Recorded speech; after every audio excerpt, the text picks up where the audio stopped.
Olá, boa noite a todos. Boa noite, Renan. Boa noite, Ariela. Tô vendo aqui o pessoal entrando já, né? Já abri a câmera aqui para a gente já dar boas-vindas e começar a nossa aula em ponto, porque tem muito conhecimento hoje para você compartilhar, né, Renan?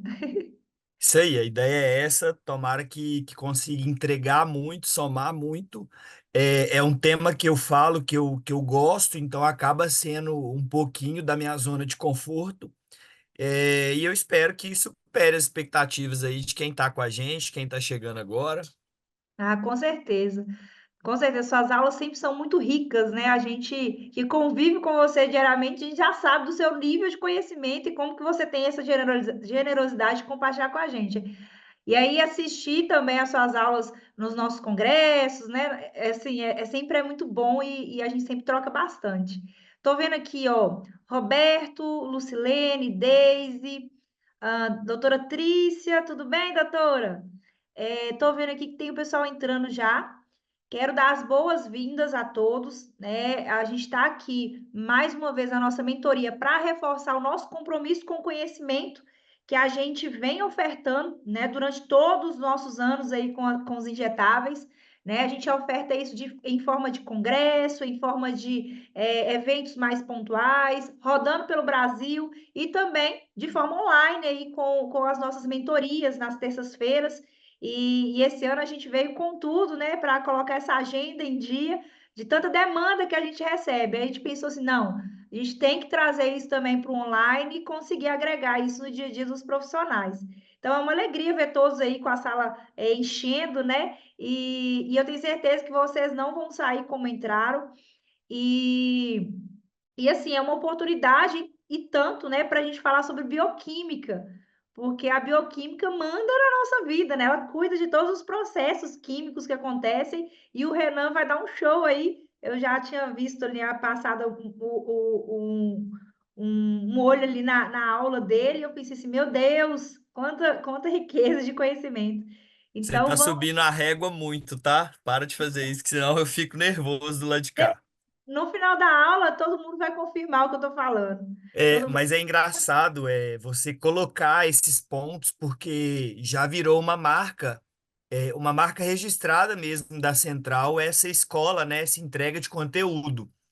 A gente faz isso mesmo no intuito de somar aí para os profissionais parceiros, e o trabalho, né, que você, junto com as consultoras, né, junto comigo, com a Tamires, com todo mundo, vai muito além de entregar as ampolas, né? A gente tem muitos laboratórios que fazem isso aí a nível de Brasil e de mundo, mas eu vejo que o diferencial, né, de você, enquanto coordenador ali da equipe, é promover exatamente isso que a Central vem fazendo, e é muito gratificante para mim nos eventos que a gente vai receber esse feedback ali, né, e estar aí como parceiro do Grupo Central também. assim, obrigada, né, também pelo elogio. E o legal que os profissionais que já trabalham com a gente, eu vi aqui na live que já entrou profissionais que já são parceiros antigos nossos, conhecem nosso trabalho, sabe como que a gente ama isso que a gente faz. E é o que você falou, né, Renan? Não adianta só a gente vender o injetável e ficar por isso mesmo. Se a gente não ajuda a desenvolver isso, não orienta, não ensina, tanto os médicos que estão começando, até mesmo troca, né, do conhecimento dos médicos que já trabalham há muitos anos e principalmente da equipe que está envolvida ali por trás, a equipe de enfermagem, né? Então, esse apoio realmente é completo.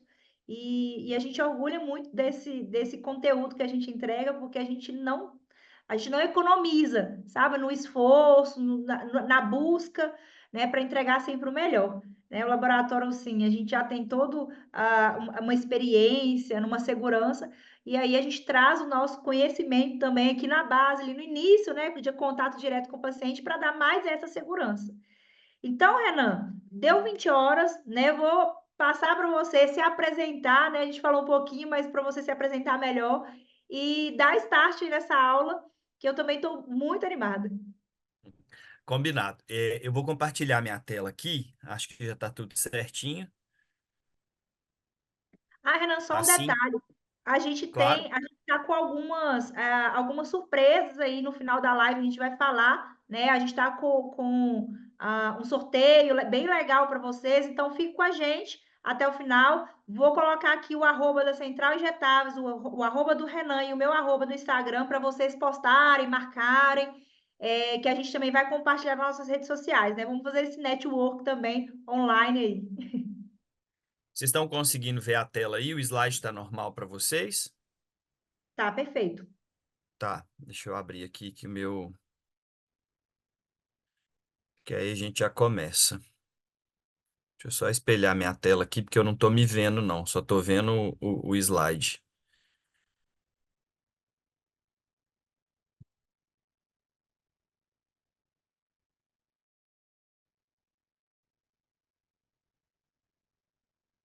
Bom, então, como a Mariela já fez, né, uma apresentação prévia aí minha, eu me chamo Renan Martins, eu sou farmacêutico, né? Tenho, dentre algumas especializações, a especialização em gestão industrial, farmacêutica. Comecei a minha carreira ali na indústria farmacêutica, tenho 14 anos de formado. Depois quis fazer uma nova especialização, me especializei aí na área de farmácia estética, né? Fiz mestrado na UFMG em ciências farmacêuticas, fiz residência em harmonização orofacial, né? Para quem ainda não sabe, eu também sou dentista, apesar de não atuar. E aí, profissionalmente, né? Como eu falei, iniciei a minha carreira ali na indústria. Então, fiquei um tempinho ali na indústria cosmética, foram quase 5 anos. Atuei e atuo na parte da estética, né? Hoje componho aí parte do comitê científico da Central. Tenho uma clínica com uma sócia, né? E também leciono aí para graduação, especialização e pós-graduação. Então, vamos deixar de conversa, né? E vamos falar um pouquinho aí da aula, da bioquímica aplicada aí à parte de dermatologia, que é um tema que eu amo, que eu adoro, e achei muito oportuno trazer, né, essa parte. Então, só para a gente contextualizar, né, primeiramente, não tem como a gente abordar é, essa aula sem passar por alguns conceitos ali, que talvez já até são conceitos muito claros para quem está nos assistindo, mas que são relacionados à questão de pele e de envelhecimento como um todo, que é um processo fisiológico aí que todos nós vamos passar, né? O primeiro conceito que a gente vem trabalhar está relacionado a essa questão de dermoenvelhecimento. Então, é um processo que ele acontece de maneira natural, né? Todo organismo passa por esse processo ali durante o ciclo de vida.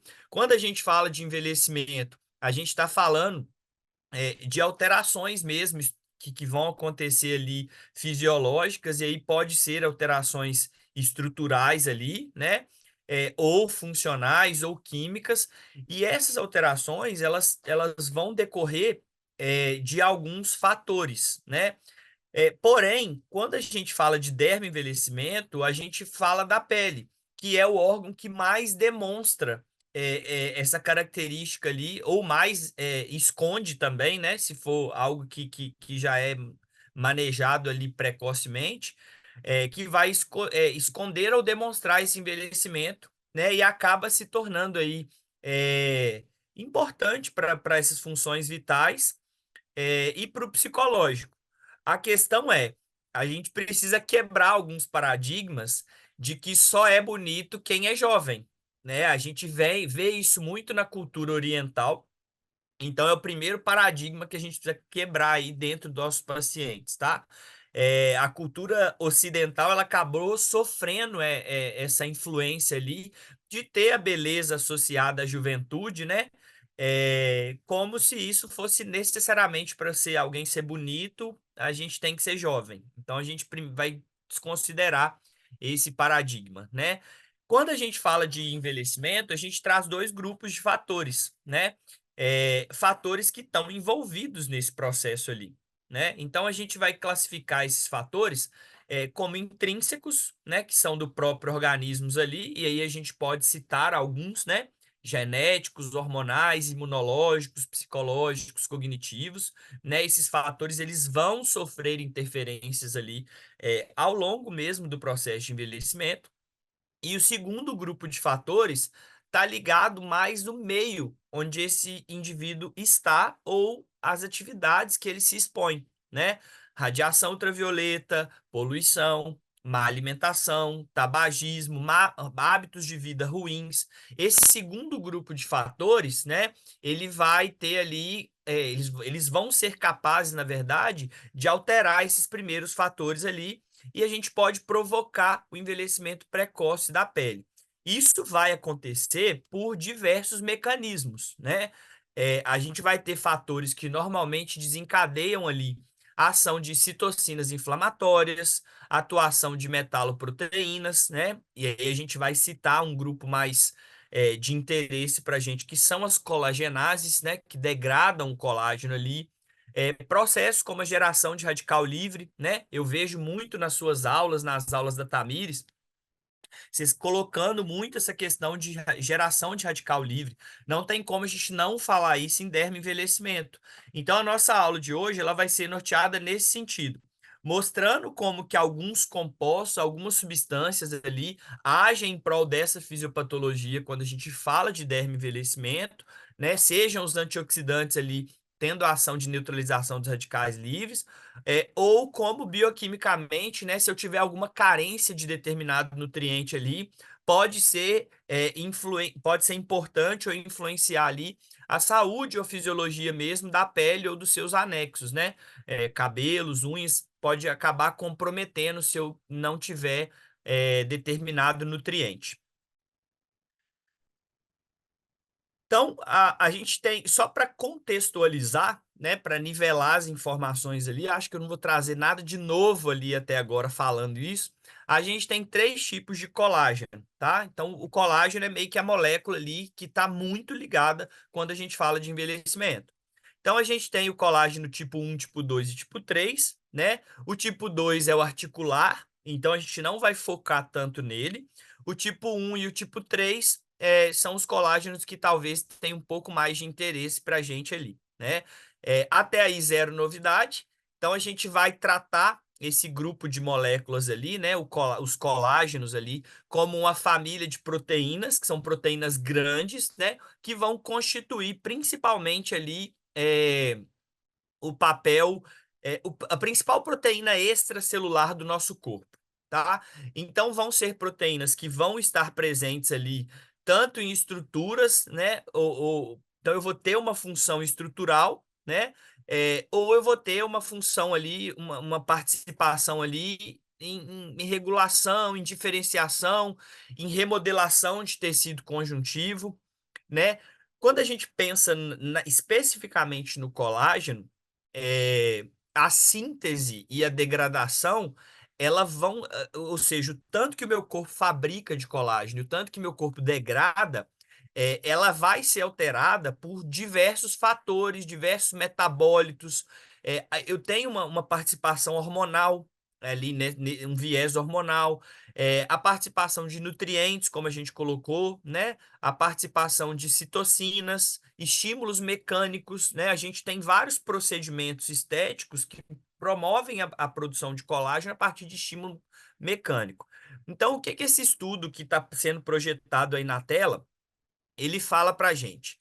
Que a regulação da massa de colágeno, né, o tanto que o corpo tem, esse balanço de colágeno que o corpo tem, e os tipos específicos, eles estão diretamente ligados ali ao estado nutricional desse indivíduo.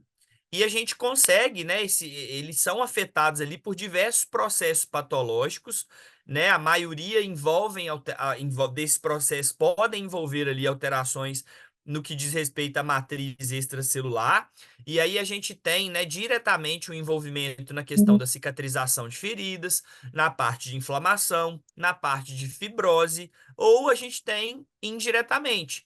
Se eu pensar num paciente diabético, ele vai glicar mais. Então, o colágeno glicado é um colágeno pouco estável, né? E aí a gente pode ter anormalidades também na questão do equilíbrio mineral, e já já a gente comenta sobre isso.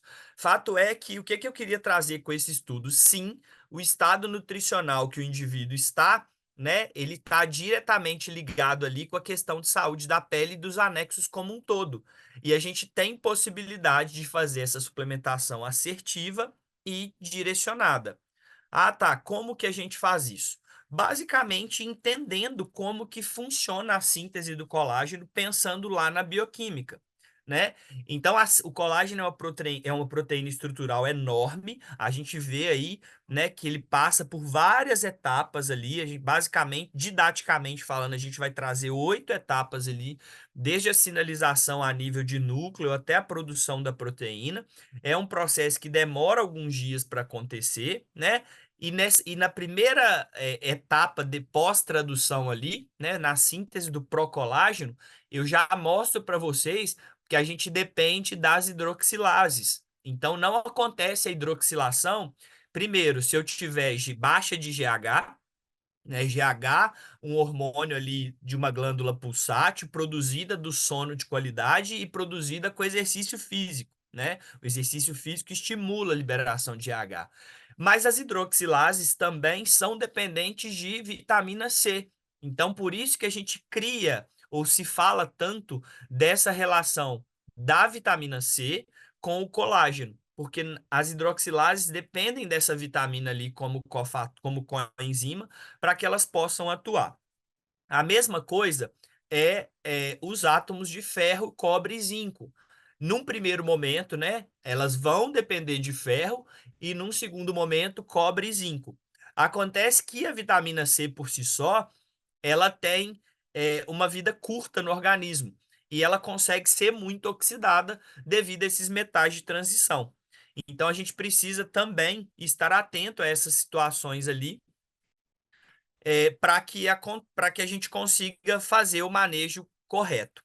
Quando a gente pensa, a gente até comentou agora, né, sobre a questão do ferro, como cofator ali das hidroxilases, e aí eu queria chamar a atenção para uma deficiência que é relativamente comum no dia a dia, e especialmente se eu estiver falando ali das mulheres, né, do grupo feminino, que é a ferritina. Às vezes a paciente ela chega com a ferritina baixa, né? E ela não é cuidada da forma que deveria. A gente precisa entender que o ferro, né? O estoque de ferro no organismo, ele é super importante no que diz respeito, inclusive, à dermatologia. O ferro é um dos minerais mais importantes que a gente tem ali, né? A gente viu, a gente precisa do ferro para formar um bom colágeno, né? Ele é um cofator ali da hidroxilação dos aminoácidos que compõe esse colágeno. O crescimento saudável dos cabelos, o folículo piloso, né? Ele é dependente de ferro. A oxigenação tecidual, né, ela é dependente da molécula de ferro, né? Então, se eu pensar num paciente que está fazendo algum procedimento ou que está tratando lipedema, por exemplo, tema que está super em alta aí nos últimos meses, né? Aí alguém pode questionar, ah, Renan, mas ferritina alta também é um problema. Exato. Esse estoque de ferro muito alto ali no organismo, ele pode indicar para mim um processo inflamatório. Então, quanto que a gente vai suplementar ferro no paciente? A gente vai alinhar que valor de referência é importante, mas que a gente não se baseie no mínimo, porque a construção daquela curva ali do exame laboratorial, ela normalmente é feita num ambiente clínico e onde eu tenho pacientes que não são pacientes saudáveis, né? Então, sempre trazer essa ferritina para aquele segundo quartil ali, para aquele nível mediano, para que a gente consiga, de fato, ali ter uma suplementação assertiva. A gente falou da vitamina C, né? Voltando ali, os antioxidantes, de uma maneira geral, a gente tem uma cascata endógena, né? E eles são reciclados ali, do mais eletronegativo para o menos eletronegativo. E a vitamina C é uma substância que ela tem uma vida útil curta no nosso organismo, né? E uma das formas de eu preservar essa vitamina C um pouco mais alta é a gente suplementar a glutationa, visto que a glutationa vai auxiliar na reciclagem dessa vitamina C. Uma outra questão muito importante, a gente tem uma enzima. Se eu pensar em não enzimático, eu estou falando da glutationa.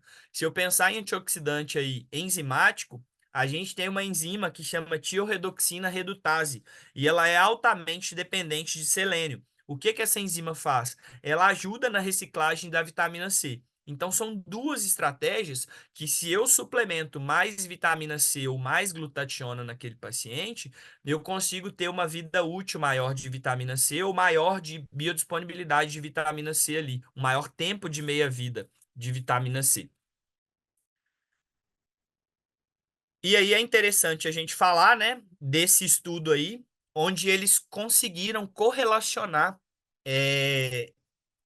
pegaram um grupo de mulheres balinesas, e avaliaram. Essas mulheres, elas tinham melasma em diferentes graus, e eles fizeram uma avaliação com essas mulheres, comparando o quanto elas tinham de glutationa plasmática, e eles conseguiram medir esse melasma através de um score que eles chamam índice MASE, tá? Quanto maior a pontuação nesse índice MASE, maior é a gravidade do melasma. E aí a conclusão que eles chegaram é: as mulheres que tinham maior índice MASE, o maior score, um melasma mais grave, elas tinham concentrações mais baixas de glutationa, né? Isso fala para a gente uma coisa importante no manejo do melasma. Ou seja, a glutationa, ela tem propriedades antioxidantes e tem propriedades anti-inflamatórias, então ela consegue ali conduzir ou talvez equilibrar um pouco essa atividade do melanócito, né? Dentro desse contexto da utilização da vitamina C que a gente mencionou e da glutationa, aqui a gente tem mais um estudo, né, no manejo de uma patologia dermatológica, né, chamada ocronose ou ocronose exógena, né? Se a gente, só para contextualizar, né, a principal causa dessa lesão ou dessa patologia ali é a hiperpigmentação quando a gente tem um uso prolongado de cremes clareadores. Parece algo contraditório, porque a gente vê a pele do indivíduo mais manchada, mais pigmentada, né? Olha, doido. Mas esses clareadores, por exemplo, como a gente tem a hidroquinona, eles causam um efeito rebote. A hidroquinona, se a gente pegar o histórico dela aí, é uma droga, né, um ativo de escolha para melasma, né, ou como clareador, na década de 90, né, pelo mecanismo no qual a gente tinha ali dela inibir a tirosinase. Ela inibe a tirosinase de fato, se a gente for estudar o mecanismo dela ali, né? E a tirosinase é uma enzima envolvida na biossíntese de melanina, de pigmento dérmico ali. Porém, o que não se tinha ali muito de estudo na época era que a hidroquinona ela tinha um efeito extremamente citotóxico, né? Extremamente inflamatório para o melanócito. E por isso ela causa esse efeito rebote, onde essa pigmentação acaba sendo mais estimulada pós-uso, né? Então eu tenho uma região que acaba no final sendo mais escura do que antes. E me surpreende ainda eu conversar com algumas pessoas e mesmo depois de 20, 30 anos, ainda é comum a gente ver algumas prescrições, né, para o manejo ali de melasma, de hipercromia, com esse ativo. Então, se a gente voltar para esse estudo ali, o caso desse paciente, por exemplo, ele relatou que a hiperpigmentação, a gente observa ali ela em ambos os lados da face, né? E na parte da testa também a gente consegue observar um pouco. Na anamnese, eles descreveram que esse paciente usou esses despigmentantes de forma ininterrupta por 9 anos. E que nos últimos 3 ele ainda conseguiu usar uma combinação ali de hidroquinona com tretinoína. E ainda tinha um corticoide na formulação. E aí, quando a gente vai descrever, vai lendo, né? O artigo é super atual. O paciente ele relatou uma piora nos últimos 3 anos, né? Onde ele estava aí com esse blend aí de hidroquinona, tretinoína e mometazona. E certamente é dado aí essa piora é dada, é atribuída pelo uso da hidroquinona e da tretinoína mesmo. Então, o que que a gente consegue ver? No exame físico, eles fizeram uma dermatoscopia e viram que essas estruturas irregulares aí, eu até coloquei a foto para vocês, tá? a foto que está à direita na fileira de cima aí, a gente vê aí estruturas acastanhadas aí, mais escuras, né? E a gente consegue ver também, não sei se o slide está muito bom projetando aí para vocês na tela, algumas telangiectasias mais acentuadas, né? E aí o ambulatório de dermatologia que conduziu esse estudo, ele fechou o diagnóstico que era uma oncronose exógena ali. Inicialmente, a conduta dos médicos que acompanharam esse estudo foi pedir para que o paciente suspendesse o uso de qualquer despigmentante e incentivaram o uso de protetor solar de amplo espectro. E para tratar essa condição dermatológica, eles utilizaram a via intradérmica só com aplicação de vitamina C.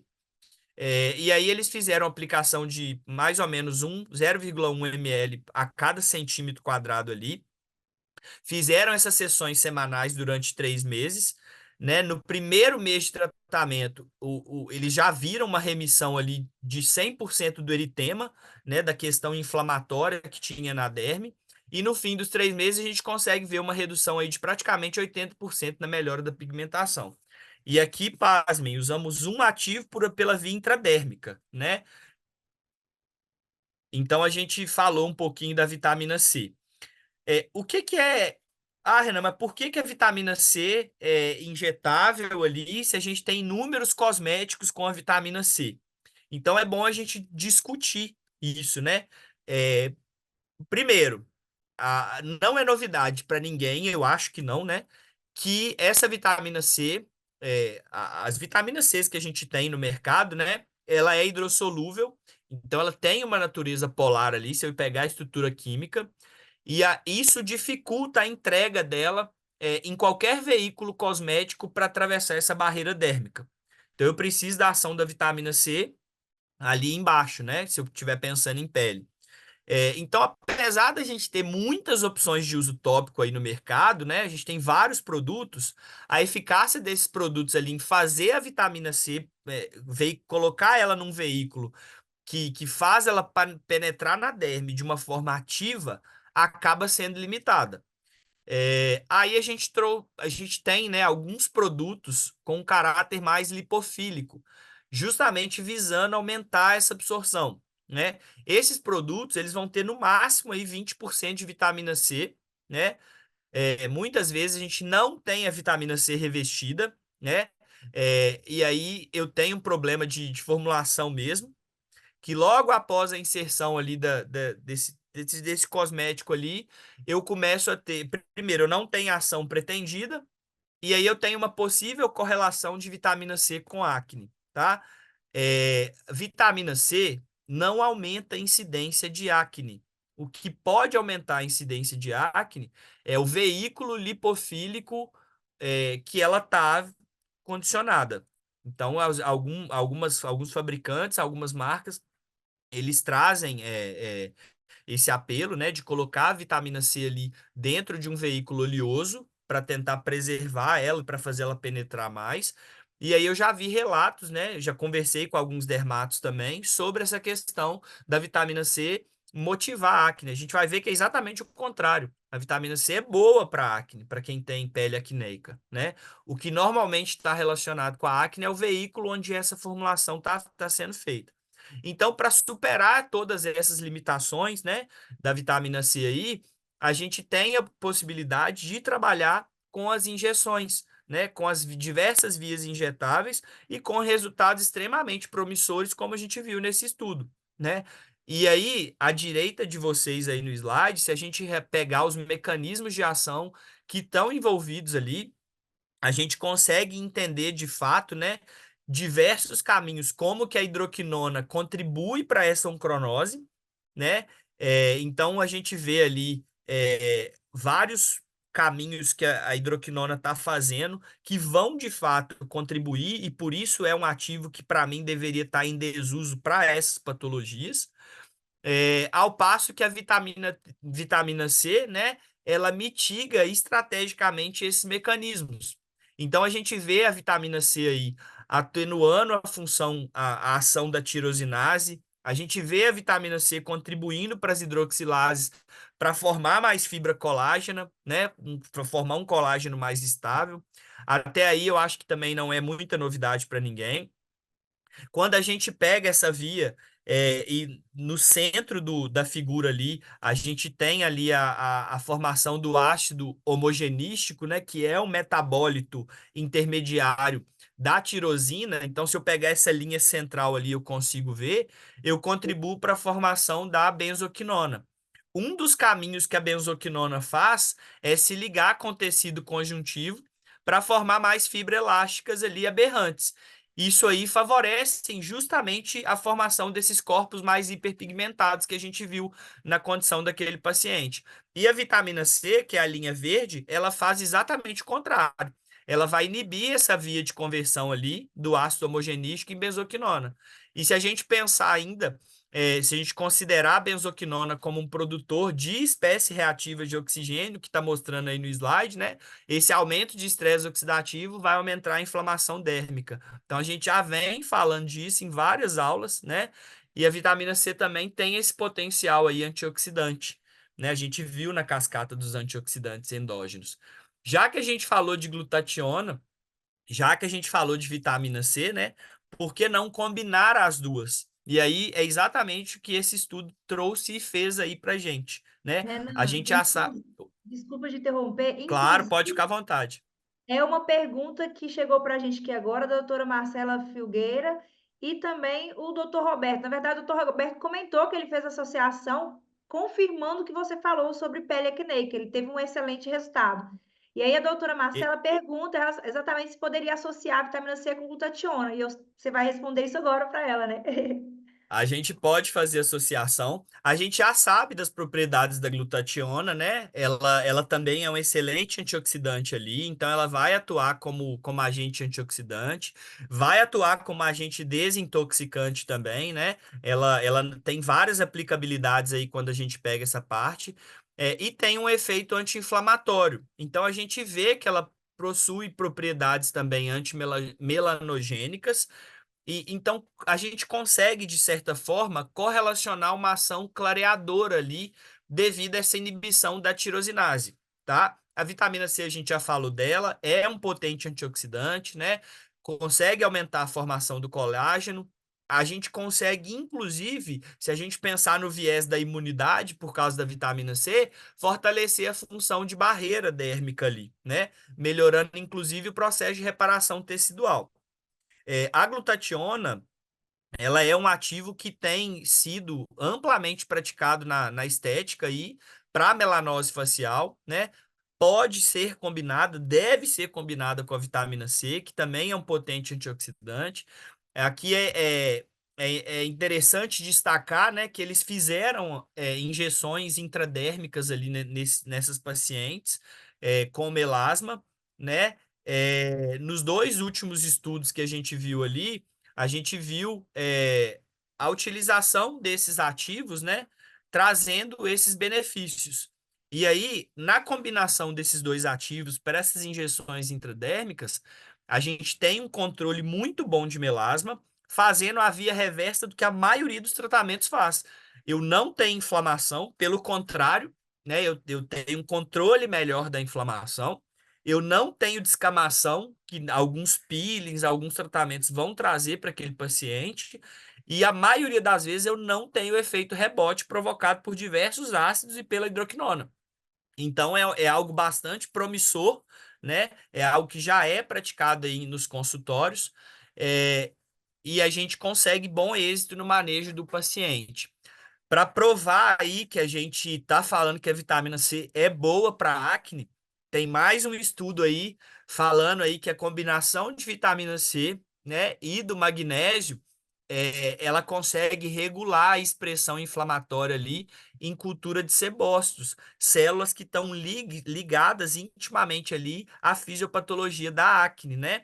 Então aqui eles fizeram uma cultura celular de sebócitos, né? Combinado aí com lipopolissacarídeos, justamente para aumentar esse processo inflamatório.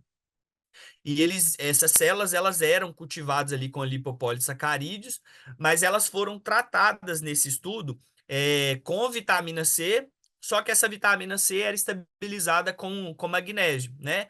E aí, o que que eles tiraram de conclusão nesse estudo?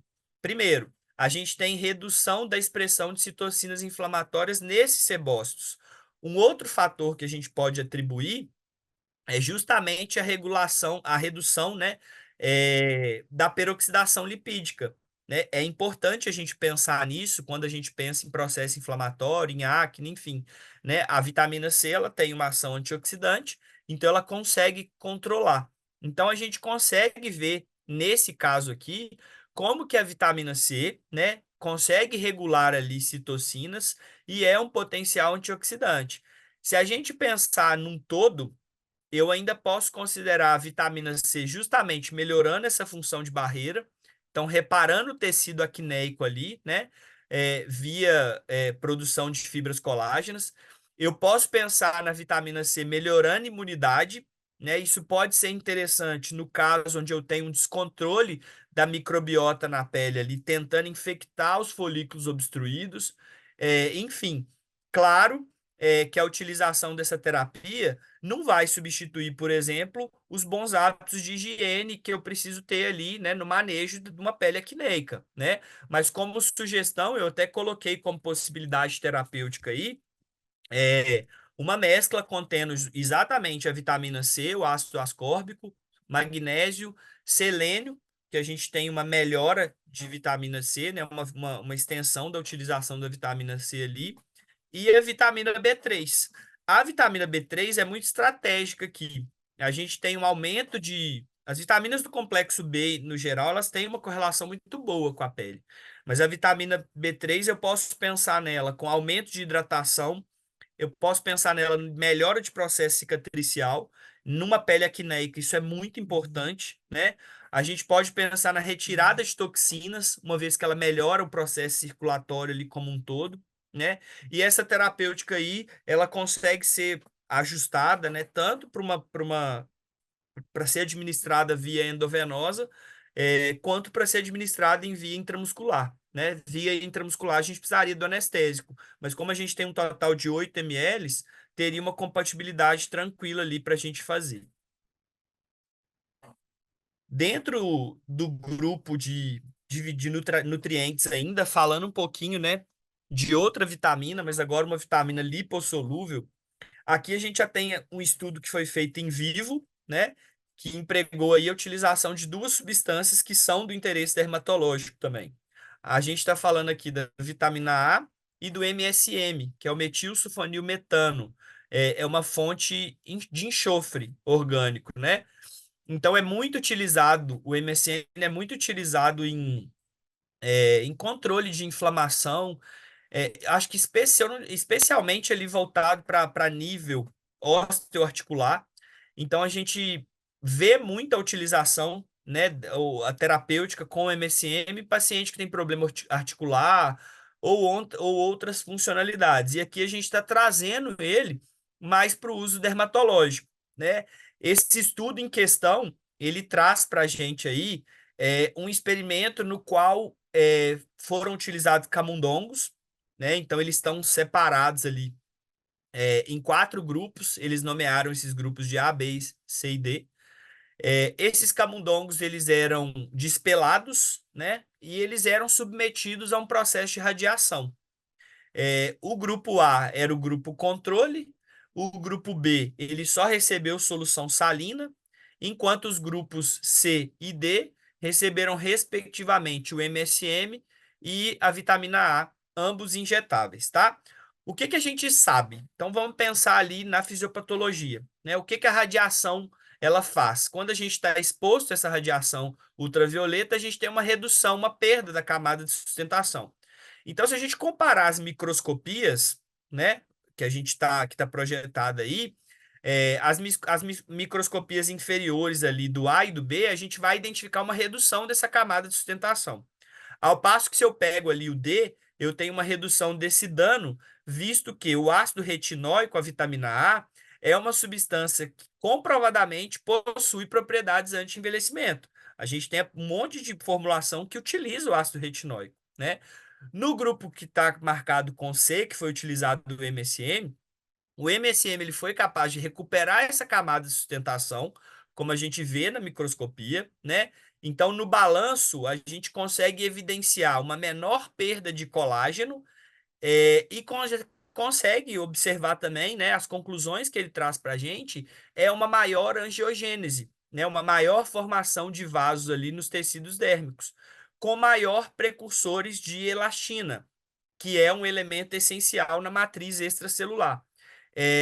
Nas últimas consultorias, eu tenho visto, né, principalmente o pessoal que trabalha com pré e pós-operatório, que já tem alguns profissionais que têm utilizado ele no pós-operatório, né, melhorando essa questão justamente cicatricial, devido a essa ação de angiogênese, né, devido a esse viés ali com formação de elementos de matriz extracelular, e aí a gente consegue ver a elastina. Então, o estudo ele reitera que tanto o ácido retinóico aí na forma de vitamina A, né, que é uma substância que tem essas propriedades anti-envelhecimento, como eu já havia dito, ele conclui também que essa aplicação de MSM injetável, né, ela consegue reduzir esses danos cutâneos ali induzidos pela radiação ultravioleta, consegue melhorar a formação de rugas e consegue proteger contra esse fotoenvelhecimento. Então, são dados bastante promissores aí, acredito eu que são novos para muitos que estão assistindo também. Renan, vou E aproveitar dentro de... que Pode falar. eu vi que você estava fazendo a transição, e eu vi que está entrando muita gente aqui, né, que já que não estava no início, né, até perguntando sobre vias de administração em relação à intravenosa ou intramuscular, né? A gente, para reforçar que a gente tem a nossa consultoria, tá? Pode colocar suas perguntas aqui. E dentro da nossa consultoria, a gente também segue com essas orientações mais aprofundadas, né? Porque a gente também tem que avaliar junto com o médico a relação da patologia em si, né? Qual dose direitinho. Mas o Renan vai pontuar também algumas coisas aqui. E para aproveitar que entrou bastante gente e reiterar sobre o nosso sorteio, tá? Marca o nosso arroba lá no Central Injetáveis, Renan Marte, Ariel Rodrigues. E também a gente vai fazer a listagem de todos os participantes que estão aqui para a gente fazer o sorteio do nosso congresso, tá? Eu vou aproveitar, deixa, já vou até concluir esse recadinho que eu acho muito importante. Nosso congresso, gente, já está quase chegando, né? Nós estamos com as vagas no limite, quase esgotando, graças a Deus. E a gente vai estar com a inscrição aqui nessa live liberando para vocês a R$ 500.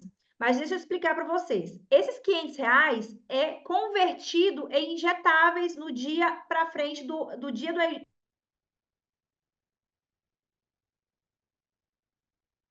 tirar injetáveis, né? Foi uma forma que a gente fez para todo mundo marcar presença e não acabar ocupando o lugar do colega. Então a gente vai esperar vocês lá e quem está participando da live pode fazer a sua inscrição com a gente a R$ 500 essa semana. Resumindo, ele paga R$ 500 para se inscrever e no final ele retira os R$ 500 em injetável. Então acaba saindo de graça. De graça. O evento é gratuito.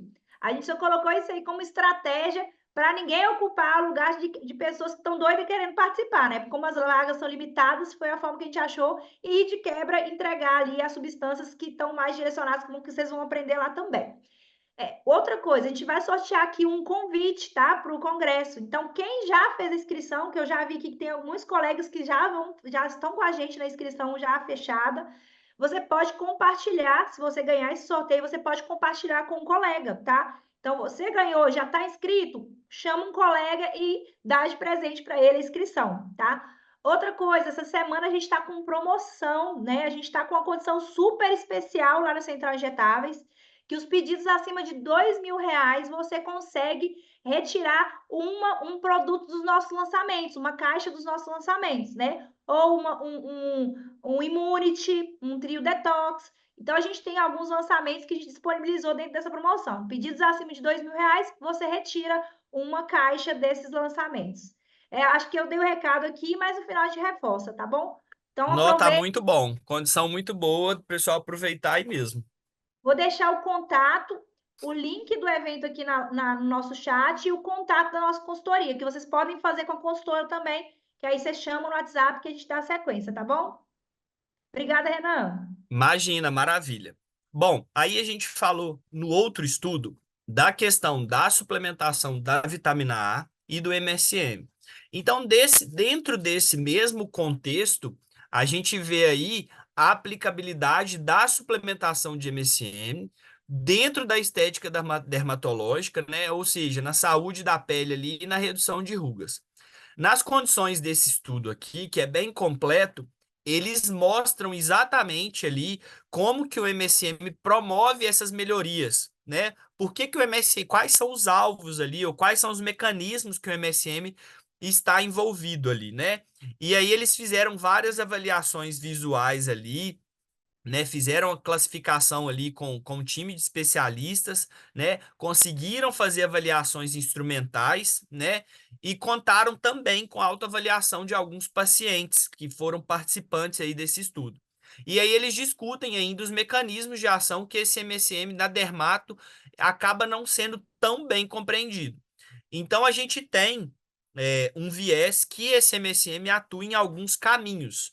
A gente vai ver o MSM voltado para o controle da inflamação, então a gente consegue correlacionar ali com a produção de matriz extracelular, né, e alteração na expressão genética de alguns genes chaves que afetam ali tanto a inflamação, quanto a parte de hidratação dérmica, quanto a parte de função de barreira.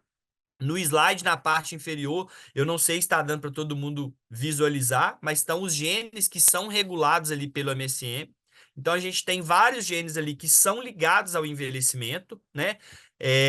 Tem genes que estão ligados a essa função de barreira, a pigmentação, tem genes de reparo de inflamação, de estresse oxidativo.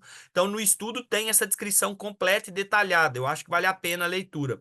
E é legal falar também que a dermatologia já traz essa correlação entre inflamação, estresse oxidativo, expressão genética nas células da pele, ou seja, vai estar tudo interligado, né? Já tem outras pesquisas também que correlacionam e que falam ali sobre os benefícios do MSM nesses três pilares que ainda, né, que tem os mecanismos não totalmente elucidados. Então a gente vai ver que, de fato, né, o MSM, com esses efeitos anti-inflamatórios, promovendo aumento de matriz extracelular e regulando alguns genes chaves, ele acaba sendo benéfico aí para a saúde da pele e para a redução de linhas finas e até de rugas, dependendo da condição de cada paciente.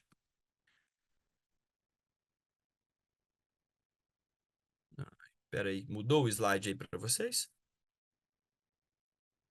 Mudou. Beleza.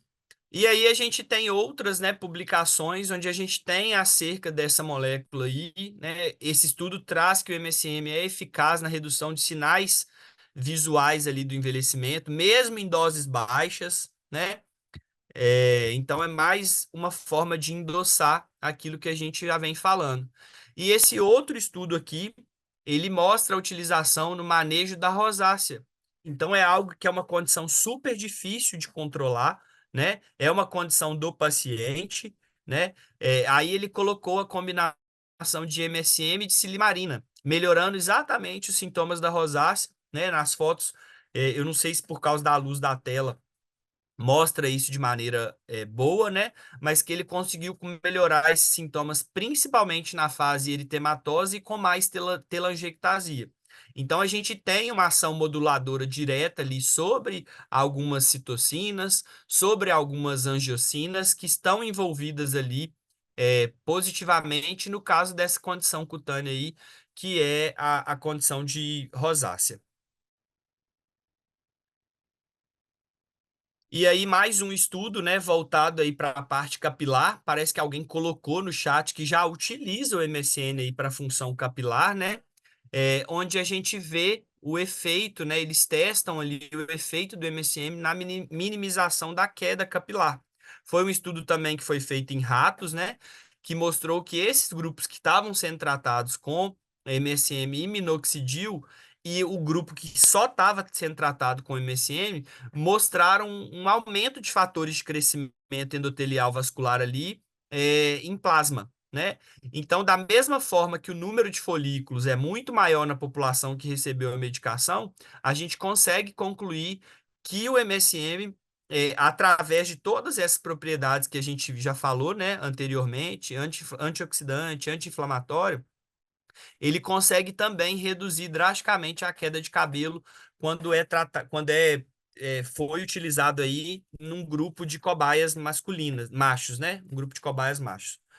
É, Saindo um pouquinho desse viés do MSM, a gente já falou então de possibilidades terapêuticas de vitamina C, de glutationa, de MSM, mas ainda falando um pouquinho do ácido alfa-lipoico, né? Eu adoro o ácido alfa-lipoico, eu acho que é uma substância muito estratégica dentro das clínicas de vocês, né? A gente já sabe dessa vasta utilização, né? Então a gente consegue empregar muito ácido alfa-lipoico em síndrome metabólica. A gente consegue utilizar ácido alfa-lipoico em SOP, né, na saúde feminina ali, na ginecologia, até pelo potencial que ele tem de mimetizar a insulina, né, no controle ali da resistência insulínica. Então eu consigo dar características, né, nomear o ácido alfa-lipoico ali como anti-inflamatório, como antioxidante, e talvez, né, é justamente por essas duas propriedades que ele é algo potencial dentro da dermatologia. Esse estudo traz para a gente uma abordagem com a utilização do ácido alfa-lipoico em pacientes fumantes, né? Se a gente pensar que o ALA pode reduzir danos causados pelo cigarro, né? O cigarro ele vai aumentar ali as espécies reativas de oxigênio, né? Devido aos compostos químicos que tem. E aí essa geração de moléculas bioativas, essas espécies reativas de oxigênio, elas acabam danificando as células. Então a gente tem um aumento dessas espécies reativas de oxigênio nos pacientes. Esse aumento de espécies reativas de oxigênio, o que que eles vão fazer? O que a gente já viu no processo de envelhecimento. Então, eu vou ter um aumento de degradação ali na redução dos feixes de colágeno, um dano ali em folículo capilar, eu vou ter glândula sudorípara sofrendo um processo de degeneração, aumentar o processo inflamatório celular, né, em células como um todo ali, mas também células mononucleares da derme. Então, os pacientes que são tratados, né, que foram tratados com ALA nesse estudo, eles melhoraram todas essas propriedades que a gente falou, todas essas características, né? Todas essas alterações pós-tratamento com ácido alfa-lipoico se mostraram reduzidas. Então, eles viram que, de fato, o ALA tem um efeito curativo nesses pacientes, né? Principalmente em lesões em tecidos dérmicos induzidos aí pelo hábito do fumo. Então, é mais uma aplicabilidade que a gente tem aí do ácido alfa-lipoico. E é legal falar porque esse estudo que está embaixo, né, é um estudo que foi publicado numa revista brasileira de medicina estética por duas médicas parceiras do Grupo Central. Eu li o estudo, elas trazem uma revisão riquíssima em detalhes ali sobre a promissão do uso do ácido alfa-lipoico dentro da dermatologia. Eu não sei se as duas estão online, mas se tiver, eu vou ficar muito honrado de estar falando desse estudo aqui com elas. Eu acho que a doutora Marcela está online. A doutora Marcela está aqui com a gente. E aí, só saindo um pouco aí da categoria dos antioxidantes, né? A gente fala um pouquinho da biotina. Alguns autores chamam essa biotina de vitamina B7 ou de vitamina H, né? Ela é uma vitamina do complexo B, como alguns autores trazem, então logo a gente pressupõe que ela é hidrossolúvel e não forma estoque no organismo. É um suplemento que ganhou aí popularidade comercial, né, pelos alegados benefícios ali no crescimento e desenvolvimento capilar e das unhas, né? Então a gente não podia deixar de comentar sobre a biotina aqui, né? A biotina ela não pode ser sintetizada, então a gente precisa ali de fontes externas da alimentação, mas a gente tem muitos alimentos que contêm teores consideráveis de biotina, né? Ovos, os lácteos de uma maneira geral, alguns vegetais, enfim. Quando a gente pega essas recomendações diárias ali, né, a gente vai ver que vai ter uma variação a nível de globo terrestre, mas que, no geral, não passa de 30, 35 microgramas até 70 e 100 microgramas dia, né? Eu sei que alguns suplementos trazem uma quantidade exorbitante de biotina, 500, 1000 microgramas ou até mais, né? A parte boa é que os estudos que mencionam, é, os estudos que trabalham com a biotina não mostram nenhuma toxicidade, né? A parte ruim é que não existe um benefício real comprovado dessas superdosagens, né? Tanto que existem trabalhos mostrando ali, bons resultados com doses altíssimas, de biotina, mas para o tratamento de esclerose, por exemplo, que é uma das indicações a gente utilizar doses mais altas da biotina, né? Apesar da gente correlacionar muito a biotina com esse viés estético ali de cabelos e de unhas, né? Que de fato é o foco dessa aula aqui também. O que a gente não pode esquecer é que ela é uma coenzima essencial e que participa de outras vias metabólicas. Tanto é que a gente consegue utilizar ela em outros processos ali, em outras terapêuticas, né? Então, quando a gente pensa lá na bioquímica, nas carboxilases, as carboxilases, esse grupo de enzima, elas são dependentes ali da biotina. E aí a gente tem essas enzimas envolvidas em principalmente 4 vias bioquímicas ali. Então, quando a gente pensa no metabolismo de aminoácidos ali, proteínas, na síntese e na degradação de ácidos graxos, né?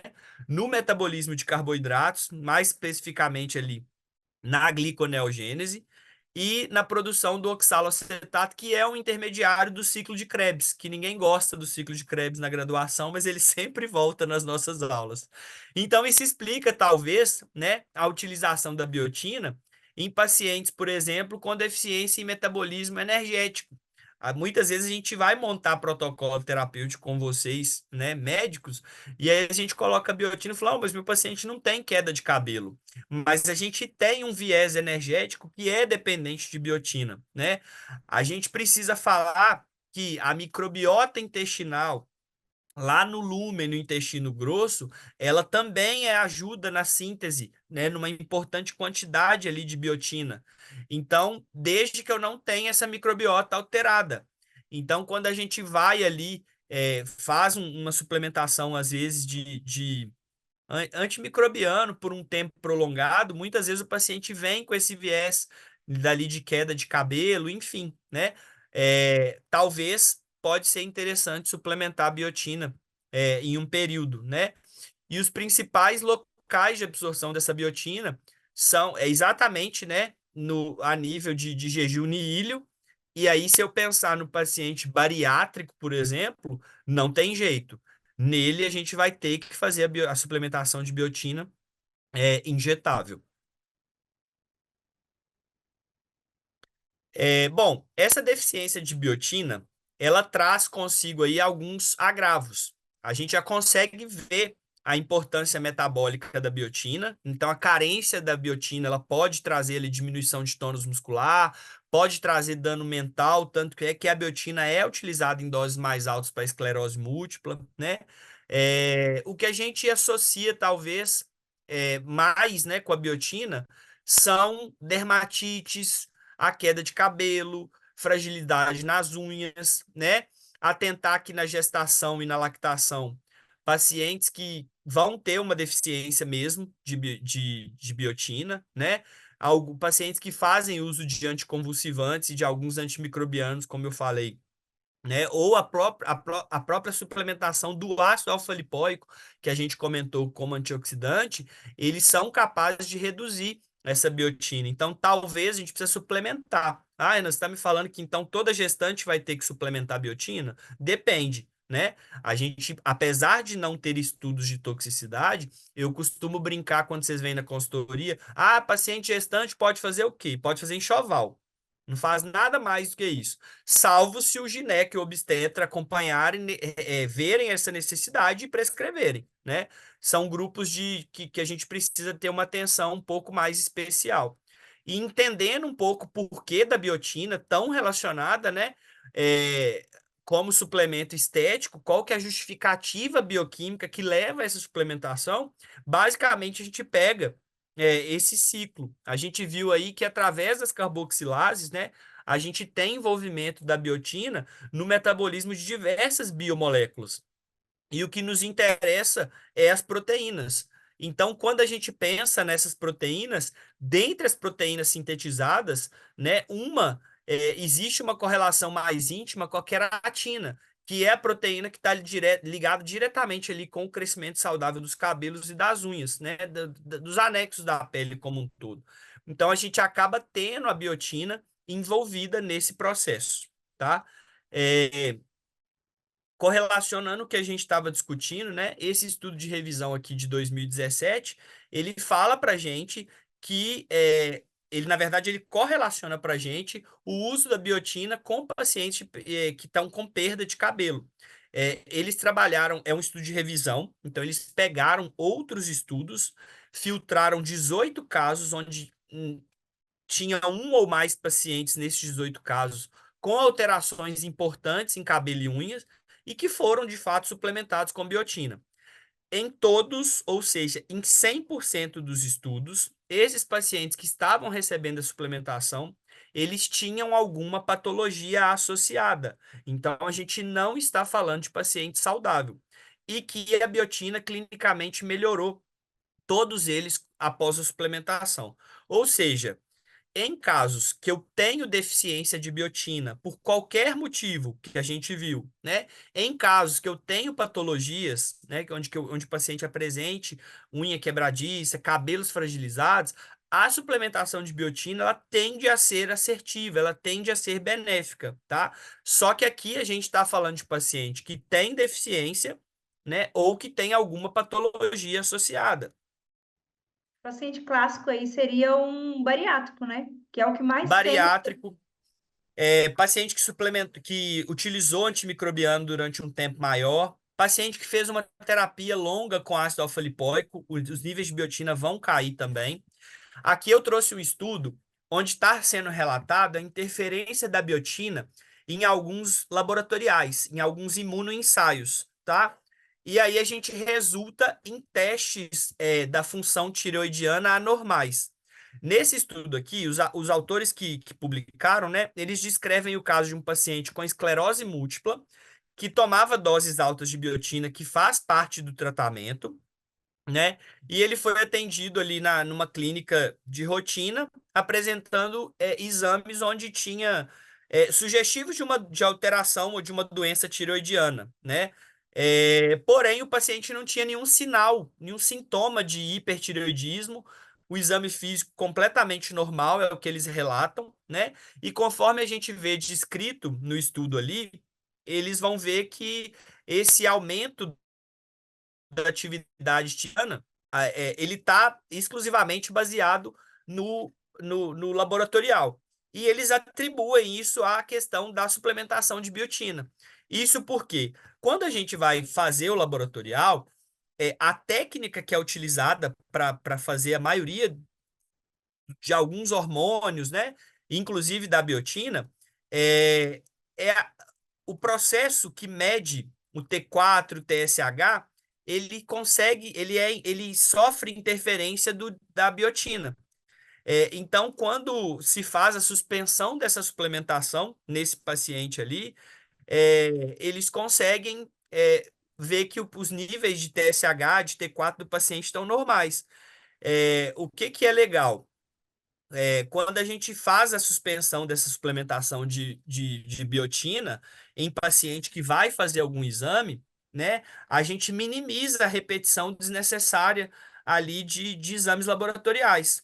Então, quando os pacientes de vocês falam ou seguem ali algum digital influencer, né, que acaba divulgando aquelas gominhas ali lotadas de biotina com doses altas, eles muitas vezes acabam não relatando isso na consulta, podendo levar ali um diagnóstico impreciso, né? Eu fui esse paciente. Eu suplemento, eu faço a utilização de suplemento que eu vou mostrar aqui para vocês, que é um suplemento gringo, né? Via oral. E aí eu sempre fui diagnosticado, talvez pela agitação, né? Todo mundo percebe o tanto que eu falo rápido, que eu sou agitado. talvez por essa agitação, eu fui diagnosticado com um único laboratorial ali de uma discreta hiperatividade ali da tireoide. E aí a gente trocava de laboratório para fazer o exame e sempre dava, na imensa maioria, ele dava limítrofe ou alterado para mais, né? Aí a gente fez outros exames complementares, né? A gente fez ultrassom de tireoide e estava tudo normal, como vocês conseguem ver no laudo, não tinha nenhuma alteração. E aí eu troquei o profissional que eu estava fazendo acompanhamento, porque não chegou a diagnóstico nenhum. E basicamente o erro era não suspender a suplementação ali, é, 2, 3 dias ali antes do laboratorial, né? E tem uma concentração considerável de biotina ali pela via oral, né? 5.000 microgramas. E aí, para provar isso, a gente tem ali que vários estudos, né, mais recentes ali de 2020 para frente, onde a gente vê ensaios laboratoriais que sofrem interferência da biotina. Então, a gente consegue observar em marcadores de tireoide, a gente consegue observar em alguns hormônios, né? Isso, como eu falei para vocês, porque a técnica que forma o complexo ali com o que a gente quer analisar é influenciada. A biotina, ela consegue formar esses complexos também, alterando o laboratorial aí, como a gente viu, inclusive, é, no meu quadro clínico. E aí não são só os hormônios tireoidianos, né? A gente vê T3, T4, a gente vê TSH, dosagem de alguns medicamentos, né? Alguns hormônios, marcadores de função cardíaca a gente consegue ver. Que mais? Dependendo, alguns marcadores de câncer, né? Todos esses a gente consegue ter facilmente alterados pela biotina. Existe sim outras técnicas que fazem a análise mais precisa e mais robusta, que e espectrofotometria de massas, porém, a maioria dos laboratórios não utiliza, né? Não ficaria acessível para a gente pagar esse exame, não ficaria viável e nem processar um número grande de amostras, né? Então, para a gente contornar essa situação, o melhor a se fazer ali é suspender a suplementação. Se a gente pensar que a biotina tem um tempo de meia-vida mais curto, né, ali de 48 horas, tira ela 2, 3 dias ali antes do laboratorial, né? Que tá tudo certo. E falando um pouquinho aqui, eu quero trazer algo um pouco novo, né? Dentro do conto que a gente já vem trazendo, né? E dentro da suplementação nutricional injetável voltada para dermatologia, que é sobre o azul de metileno. A gente já sabe que o azul de metileno ele produz ali uma gama de efeitos clínicos, né? E isso faz dele muito utilizado ali, principalmente em processos de bem-estar mental, né? É uma substância que é altamente serotoninérgica. Isso é até ruim, porque a gente, quem não tem uma destreza tão grande de usar, né? Ou que talvez não use o serviço de consultoria que a central presta, às vezes tem algumas intercorrências no manejo, né? É, a gente tem a utilização dele, além desse bem-estar mental, no uso da malária, tantos outros ali, e esse estudo traz para a gente um potencial dessa substância aí dentro da dermatologia. Se a gente pensar ali bioquimicamente, na disfunção mitocondrial observada no envelhecimento, a gente vai ver que vai afetar os tecidos como um todo, incluindo a pele. Então, mitocôndria disfuncional muito radical livre. Nesse contexto, a gente traz é, o azul de metileno como neutralizador ali dessas espécies reativas de oxigênio, principalmente nos complexos 1 e 3, né? Quando a gente pega a cadeia transportadora de elétrons lá. Ah, Renan, beleza, então. Então, não preciso utilizar o azul. Eu posso não utilizar o azul de metileno, eu posso utilizar qualquer antioxidante. Sim. A questão em si desse artigo é que, além da ação antioxidante, eu tenho outros diferenciais ali como mecanismo de ação. Então, a gente vê aí pelo mecanismo que ele é um potente bloqueador químico ultravioleta de amplo espectro. Então, ele consegue mitigar ali danos oxidativos e ainda estimula a produção de fibroblasto. Então, naturalmente, eu vou ter o azul de metileno também melhorando a questão de pele, né? Podendo ser utilizado aí em parte cicatricial. Se ele melhora a produção, estimula ali a produção de fibroblasto, né? Só que o uso dele ainda é off-label, tá, pessoal? Tudo isso que eu estou falando é off-label, né? A gente não tem recomendações ali dentro do Conselho de Medicina, né? Dentro do FDA para o uso dermatológico. A gente tem os mecanismos de ação com esse benefício. Para a gente caminhar para o final da aula, eu quis trazer um caso, né? Foi um caso que eu acompanhei na clínica. Essa paciente, ela chegou lá na clínica querendo fazer um bioestimulador de colágeno e na clínica onde eu sou sócio, a gente tem uma equipe multidisciplinar, onde a gente tem um cirurgião dermato, né? Tem a parte de pós-operatório e tem a parte de harmonização orofacial. Essa paciente é advogada, ela trabalha muito e ela é uma paciente pós-bariátrica. Então, ela chegou com alguns exames e nesse dia eu envolvi, né, o cirurgião dermato que está lá comigo. E aí a gente começou a conversar e ela falou que era pós-bariátrica. Quando ela chegou pra gente, ela tinha uma ferritina aumentada e tinha uma vitamina D de 33, né? A gente conversou, ligamos, entramos em contato com o endócrino dela, perguntou se ele tinha alguma objeção em a gente fazer uma suplementação. E ele falou que para ele estava tudo tranquilo, que não era, né, da alçada dele, não tinha interesse em fazer e que super apoiava. E a principal queixa dela, ela entrou querendo fazer bioestimulador, mas a principal queixa dela era uma queda de cabelo. A gente iniciou a suplementação, viu que a ferritina estava ok, iniciamos a suplementação com a vitamina D. Com cerca de 2 meses, a gente conseguiu elevar essa vitamina D para 51, né? O cálcio e o PTH estavam normais e a gente propôs primeiro um tratamento endovenoso. Porque o endovenoso eu consigo trabalhar com volumes maiores de substância. Mas ela é advogada, trabalha muito e não conseguia estar na clínica nas primeiras semanas, 2 vezes por semana. Então a gente teve que optar pelo tratamento intramuscular. Utilizamos aí biocolin, vitamina C, biotina e lidocaína, tá?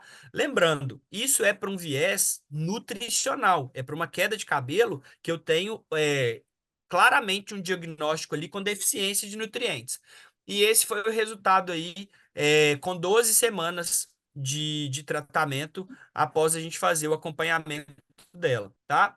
Eu queria, a gente teria mais uma possibilidade enorme de falar de intradermoterapia, é um tema que a gente poderia dar uma outra aula só dele, né? Muitas vezes, enquanto o paciente está fazendo ali a infusão dele endovenosa, você consegue treinar o seu enfermeiro, o seu biomédico, o seu farmacêutico ali, para fazer essas aplicações na região onde eu tenho a disfunção estética, né? Para diversas disfunções ali, e otimizar e melhorar esses resultados nesses pacientes. É, e aí a gente tem várias, né, relatos dentro da literatura que mostram ali, né, melhora de pele, melhora de cabelo, melhora de tecido adiposo, afinamento de tecido adiposo na face e no corpo, né, com injeções que são aplicadas ali no local da disfunção estética, reduzindo ali efeitos sistêmicos dessas substâncias. E falar um pouquinho das 3 ampolas que, para mim, são muito estratégicas quando a gente fala de dermatologia. O biocolin tem as vitaminas do complexo B. Quando eu falo de complexo B, estou falando de B2, B3, B5, B6 e B9, além dos minerais zinco, selênio e silício, e a prolina, que é um precursor, né, o aminoácido mais abundante quando a gente pega a molécula do colágeno, né, e as vitaminas do complexo B têm todo esse viés com pele, cabelo e unhas, zinco, selênio e silício também. O amino a gente precisa da síntese proteica diariamente, né? Existe a possibilidade de fazer a suplementação via oral, né? Mas a gente trouxe, né? A Central trouxe a ampola aí pela via injetável que dá para a gente otimizar. Então, se vai fazer uma bolsa com biocolin, você consegue colocar o amino nela, porque os aminoácidos, em geral, são extremamente compatíveis. E a vitamina C, que também eu acho que é meu top 3 ali quando a gente fala de dermatologia. A vitamina C, vocês têm mais de uma apresentação, então a gente consegue trabalhar com doses mais altas ou mais baixas, embora usualmente na dermatologia a gente use a de 444 ali para as vias dérmica e intramuscular, e no geral a de 1 grama ou a de 444 para via endovenosa, né? Doses mais altas normalmente são casos muito específicos, aí a gente precisa estudar caso a caso. E aí eu vou deixar você finalizar. Eu tinha colocado aí o slide do Congresso, não sabia que você ia falar sobre, né? Convidar todos.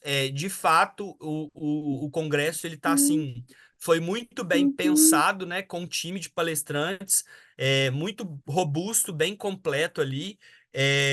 Passando, trazendo aulas novas, né? Eu tive possibilidade de conversar, vi que vocês trouxeram aulas novas, né? Aulas voltadas para paciente bariátrico, aulas voltadas para lipedema, que é um tema que veio aí com tudo em 2024.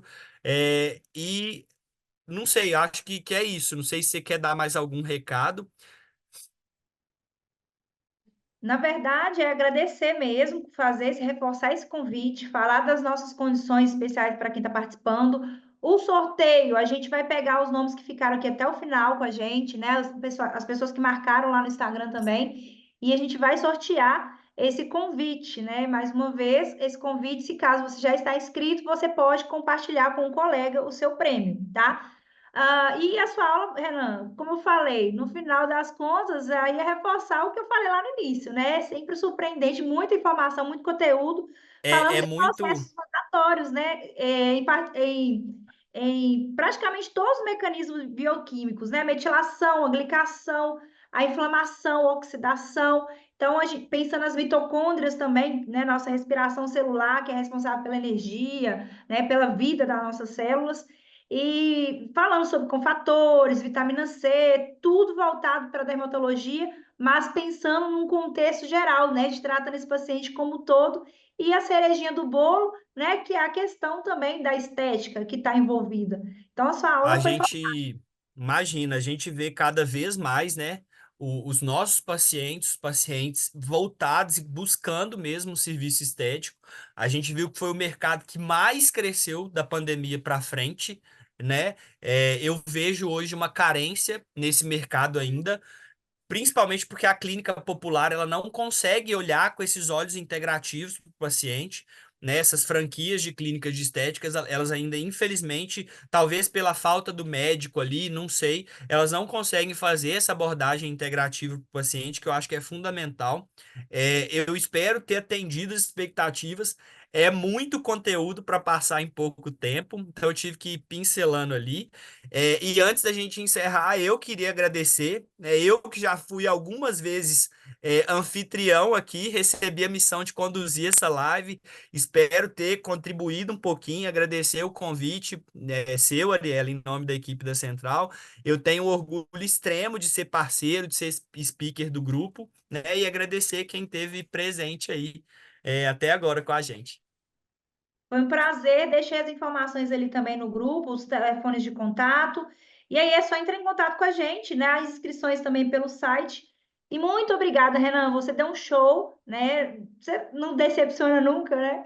E o Renan também vai estar com uma participação especial e uma aula legal lá no nosso congresso. Então não percam, gente. É uma oportunidade, junto com grandes nomes aí da área dos injetáveis, da medicina. Então, é uma ferramenta e uma oportunidade que vai mudar a vida de você, principalmente quem está ali no início ou então quem está pensando em começar. Vale a pena demais. Obrigada, Com pessoal, certeza. pela presença. Foi um prazer. A nossa turma cheia aqui e muita gente ficando aqui até o final com a gente. E a gente vai respondendo as perguntas também da consultoria, tá, gente? Nossa live vai ficar gravada aqui e a gente vai dando sequência. Quem fez alguma pergunta ali no chat, talvez não deu tempo de ser respondida, a gente vai entrar em contato na consultoria para dar sequência, tá bom? Beijo a todos, Até foi um mais. prazer e até a próxima.